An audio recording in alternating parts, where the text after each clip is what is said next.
Okay guys, Wade Carmichael here, telling you how to put a grip on. Mate, yeah, make sure the board's nice and clean.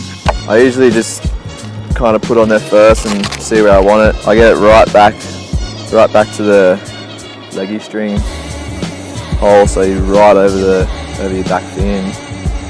Yeah, I usually just kind of line up the middle bit here of the stringer and just leave it there. I know you don't want to really get your fingers all over this stuff because you want it to be stuck on there for life. Line it up and then get all the glue on there. I only need to really give it one bit of a push and then it's stuck on pretty well. I usually kind of spread it a little bit, cover the whole area. They get it in the middle of the stringer again just so it's all nice and even.